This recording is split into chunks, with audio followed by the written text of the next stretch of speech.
Assalamualaikum. Welcome my dear, lovely dear Master House 22 and Toshay English Madani Academy সবাইকে স্বাগত শুভেচ্ছা এবং অনেক অনেক ভালোবাসা জানাই। আমরা সবাই কিন্তু ইংরেজি ভাষায় নলেজ ইনক্রিজ করতে চাই, কারণ ইংলিশ এমন একটি ইম্পর্টেন্ট ল্যাঙ্গুয়েজ, কিন্তু সবার সাথে কিন্তু আমরা কমিউনিকেট করতে পারি।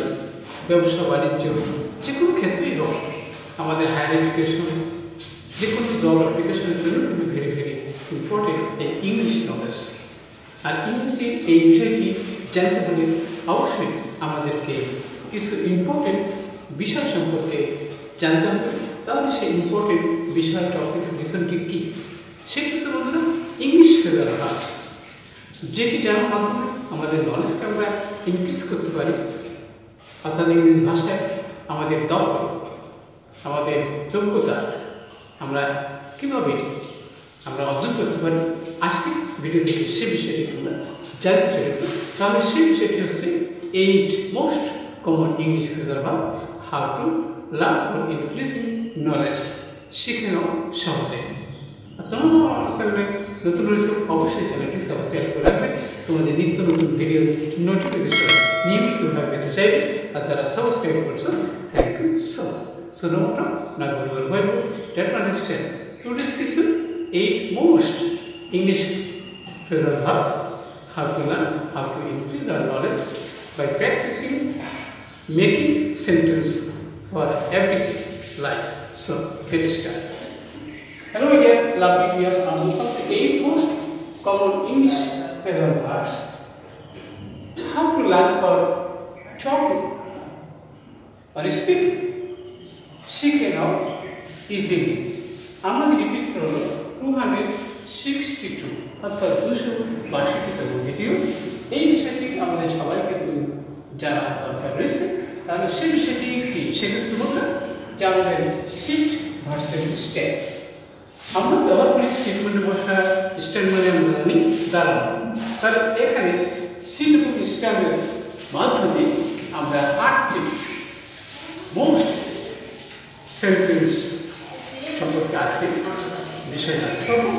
প্রথম লক্ষ্য সিট মানে ভাষা, তার সিট বা সঠিক পদক্ষেপ নিতে রাখতে হবে।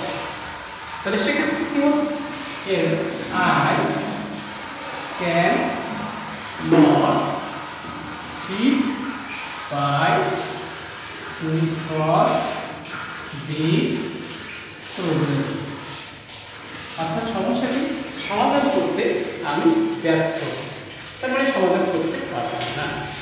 তাহলে অবশ্যই আমি দেখলাম যে সিট বাই অর্থাৎ কোনো কিছু সমস্যার সমাধান করতে ব্যর্থ হওয়া। নেক্সট হলো সিট পরীক্ষার জন্য উপস্থিত হওয়া। তাহলে আমরা কিন্তু সিট মানে জন্য বসা, কিন্তু সিট মানে পরীক্ষার জন্য বসা। তাহলে আমরা কি বলতে পারি কি, যে হি মানে সে, স্যার ফর বিএ এক্সাম, অর্থাৎ বিএ পরীক্ষার জন্য সে কি বসেছে। তাই সেট ফর বিএ এক্সাম বা এক্সামিনেশন আমরা বলতে পারি। নেক্সট হচ্ছে বন্ধুরা, সেটা হচ্ছে সিটিং মানে কি অবস্থান ধর্মঘট করা। মানুষের অনেক ক্ষেত্রেই কিন্তু তাদের ধর্মঘট অবস্থান করে থাকে। তার মানে আমরা বলতে পারি কি, যে দে মানে তার স্টেজ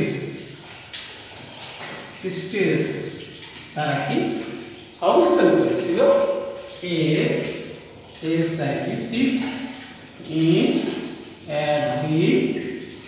শহীদ মিনার, অর্থাৎ তারা শহীদ মিনারে অবস্থান ধর্মঘট করেছে। নেক্সট হচ্ছে সেট আপ মানে কি বসে থাকা। তাহলে সেটা বসে থাকা, এটা লং টাইম বসে থাকা। ওকে, তাহলে আমরা উত্তর কিন্তু হি স্যাট আপ দি হোল নাইট, অর্থাৎ সে সারা রাত বসেছিল। ওকে, বাড়িতে গল্প জানি যে তার মায়ের জন্য কিন্তু সারা রাত সে বসেছিল holding a glass of water. Next হচ্ছে বলতে সেটা হচ্ছে স্ট্যান্ড এগেইনস্ট, অর্থাৎ কেসের বিরুদ্ধে দাঁড়ানো। রাখেছি দে মানে দে stood তারা দাঁড়িয়েছে stood against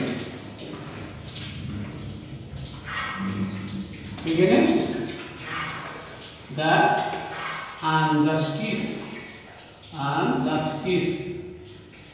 অর্থাৎ অন্যায়ের বিরুদ্ধে তারা কি দাঁড়িয়েছে তাহলে stood against the injustice next হচ্ছে বন্ধুরা স্ট্যান্ড বাই মানে কি সাহায্য করা অথবা পাশে দাঁড়ানো তাহলে কি আসছে যে we should stand by them তাদের পাশে আমাদের দাঁড়ানো উচিত ওকে তাহলে we should stand by them তাদের পাশে দাঁড়ানো উচিত নেক্সট হচ্ছে বন্ধুরা স্ট্যান্ড ফর প্রার্থী রূপে কি দাঁড়ানো তারা কি যে we stand for the next election পরবর্তী ইলেকশনে সে প্রার্থী হিসেবে দাঁড়াবে শেষে হচ্ছে বন্ধুরা স্ট্যান্ড টু কোনো কিছু ধরে রাখা তাহলে সেটা যে I will stand to what I promised আমি যা প্রতিজ্ঞা করেছিলাম তা ধরে রাখার চেষ্টা করব তাহলে অবশ্যই আমরা দেখতে পেলাম কিভাবে প্র্যাকটিস করার মাধ্যমে আমাদের নলেজকে ইনক্রিজ করতে পারি যে বিষয়কে আমরা ব্যবহার করি সি বা স্ট্যান্ড এখানে কিন্তু গ্রুপ বা ফেজার হিসেবে আমরা কিন্তু আমাদের নলেজকে ইনক্রিজ করতে পারি বাই প্র্যাকটিসিং এভরিডে আর আজকের ভিডিওটি যদি ভালো লাগে অবশ্যই লাইক শেয়ার করবে আর বিষয় দেখতে চাও দ্রুত কমেন্টস করে জানিয়ে দেবা সবাই সাকসেসফুল জীবন কামনা করে এবং নিরাপদ জীবন কামনা করে এখানে শেষ করছি আল্লাহ।